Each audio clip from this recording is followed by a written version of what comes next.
No deal, not yet. President Trump doubles down on 60 Minutes, saying the government stays shut until Democrats drop their health care demands.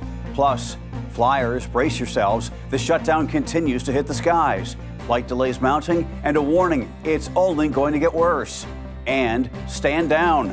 A federal judge blocks Trump's plan to send National Guard troops to Portland, saying there's no rebellion to stop. The stories that matter, clear and credible, from across the country to around the world. These are your unbiased updates from Straight Arrow News.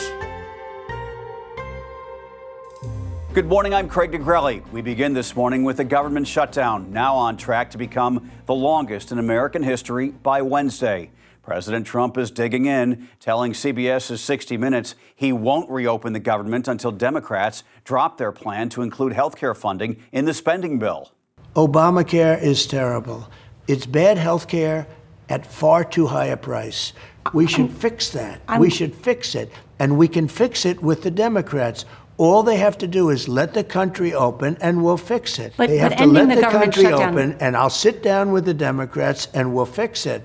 But they have to let the country. And you know what they have to do? All they have to do is raise 5 hands. We don't need all of them. But so you're saying your plan is to tell the Democrats to vote to end the shutdown. Correct, very simple. And that you will put forward a health care plan? No, we will work on fixing the bad health care that we have right now. Democrats are refusing to move forward unless Republicans agree to extend subsidies for the more than 20 million Americans covered under the Affordable Care Act. Without any extensions, premiums are expected to spike, in some instances by as much as 300%.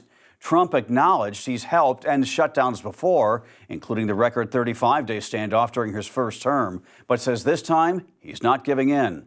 I'm not going to do it by being extorted by the Democrats who have lost their way. There's something wrong with these people. So then what happened? Trump is also calling for Republicans to use the so-called nuclear option, ending the Senate filibuster, a move GOP leader John Thune opposes. So I think we should do the nuclear option. This is a totally different nuclear, by the way. It's called ending the filibuster. The Republicans have to get tougher.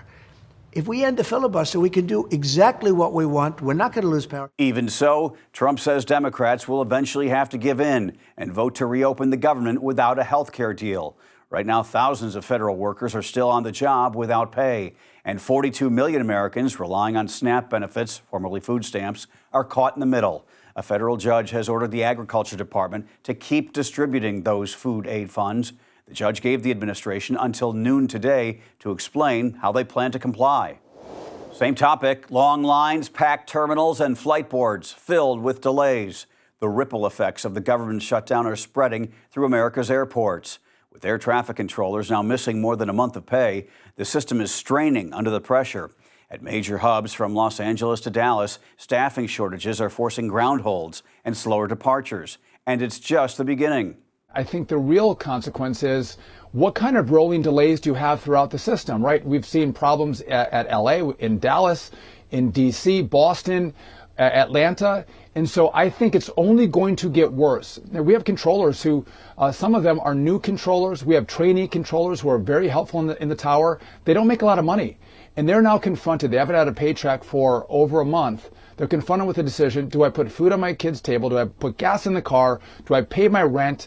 Or do I go to work and not get paid? And Transportation Secretary Sean Duffy says the government will halt traffic only if safety becomes an issue. But until then, travelers should expect more slowdowns and cancellations.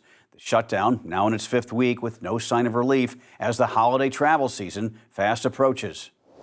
A federal judge has blocked the Trump administration from deploying the National Guard in Portland, saying there's no credible evidence protests there were out of control, more than sporadically violent. National Guard troops had been staging at training bases after the administration activated units from both Oregon and California to protect the city's ice facility, a focal point for protests since last summer. Judge Karen Immergut ruled the move exceeded the president's authority, violated state sovereignty, and did not meet the constitutional definition of a rebellion.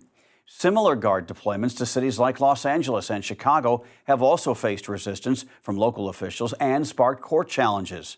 The administration is expected to appeal while a related case continues in the Ninth Circuit. A new Washington Post ABC News Ipsos poll shows most Americans disapprove of how President Trump is handling his job, and they're giving him especially low marks on the economy. But there's some sobering news for Democrats as well. 59% say they disapprove of the job Trump is doing as president, the highest level since the start of his second term.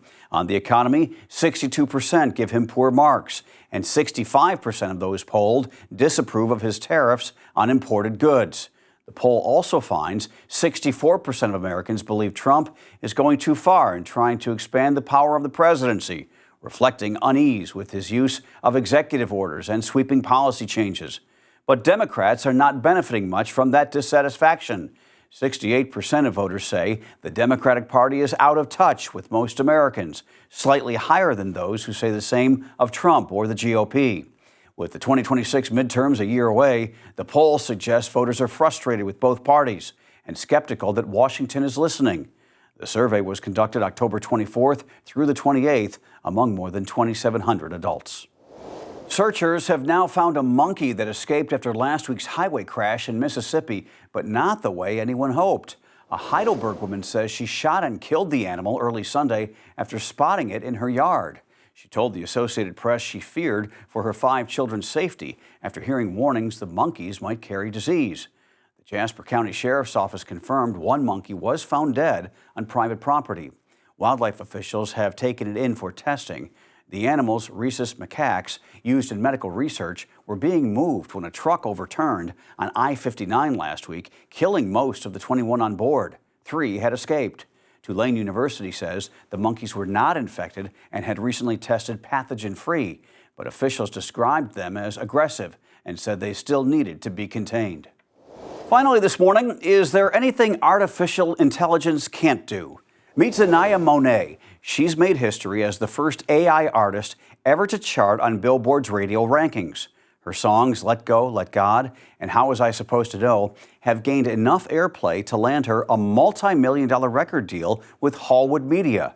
Monet was created by a Mississippi poet who writes the lyrics and uses the AI music tool Suno to generate her performances. And she's not alone. Get this, Billboard says at least 6 other AI-driven or AI-assisted artists have debuted on its charts in recent months. You know, I was thinking this morning, how do I feel about this? And I came to the conclusion, you know what, life is spinning so fast and so is technology. I'm just trying to keep up. How about you? Probably in the same boat, right? All right, before we head out, here's what we're tracking today.